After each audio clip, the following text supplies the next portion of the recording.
Hi, my name is Tyra Nakayama, and today I just want to talk to you guys a little bit about why giving positive and constructive feedback is so important. But before I dive into my presentation, I just want to give you guys a little backstory on myself. So growing up, I have always loved sports. I grew up doing gymnastics for 10 years competitively, and then went on to do girls wrestling my junior high and high school years. And with any love of sports comes the possible risk for injury. And in the middle of my high school career, I ended up tearing my ACL. When returning to the mat after surgery, I just wasn't the same. I had lost flexibility, strength, speed, technique. I wasn't able to win any matches, and I just wasn't performing at the level I was before. I knew I needed to get better. So I spent more time training, seeked out coaches, physical therapists, and help from other wrestlers, and those on my team, and those also way more advanced than I was. And in receiving feedback from these people, I was able to figure out a way to wrestle that avoided hurting my knee and preventing injury. I was also taught new techniques on how to take down wrestlers in a more efficient way that still protected my ACL. And as high school came to a close, I found my passion for the sport again, and using that feedback I got, I was eventually able to take first place at my state competition my senior year. Now, this lesson of giving and getting feedback not only pertains to sports, but also applies to life, and especially in business and the workplace. A quote by Ken Blanchard says, "Feedback is the breakfast of champions." Now, when I worked at a company about 2 years ago, during orientation, they gave us each a blank piece of paper and asked us the question, what is bad feedback? They then made us write down or draw what we thought was bad feedback. And most of us drew stick figures with little bubbles and said things like, you did this, or you did this wrong, or you suck, and just really degrading and not positive way to give feedback.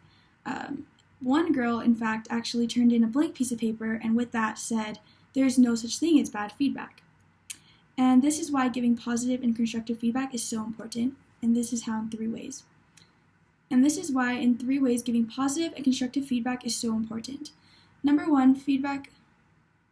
And this is why I'm going to share with you why giving positive and constructive feedback is so important in 3 ways. So first, feedback is an opportunity to motivate. Positive feedback is another word for praise and is all about taking the opportunity to express appreciation for a job well done in the hope of inspiring an individual to do many more jobs even better. Though there aren't enough leaders and managers and even colleagues finding time to express thanks to others for something well done, and they're missing the opportunity to inspire creative, positive feelings and commitment in those already performing well.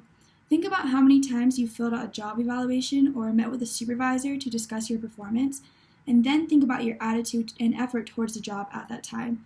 You can see a correlation between your performance and your evaluations, which brings me to my next point. Feedback is essential to develop performance. For many, feedback is another word for criticism or an opportunity to attack.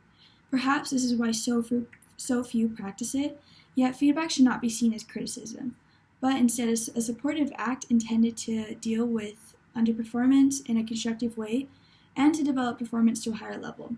The language in which we use feedback is important. For example, not saying you didn't do blank, but rather if you had done this, it would have led to this. Or the customer wasn't very happy, what else do you think you could have done?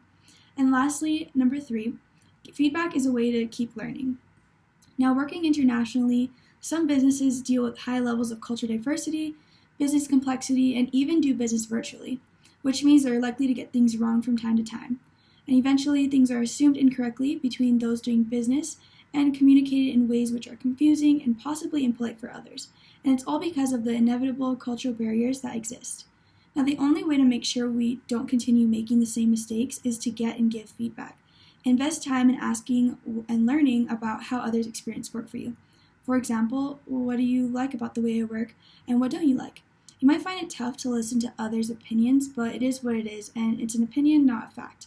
And if people are thinking it, you may need to accept it, but you may not need to accept it, but you do need to manage how the perception that you're giving, and by explaining more about what you do and why it is the way that you do. With greater mutual understanding comes a greater speed to market, and in clearing up the whole communication process and the feedback, giving and getting feedback within businesses is able to provide better business for yourself and others. And now, taking feedback from my coaches all those years ago, I was able to take a low performance and improve and perform even better than ever.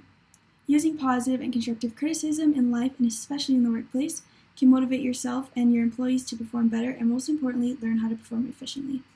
Thank you for listening.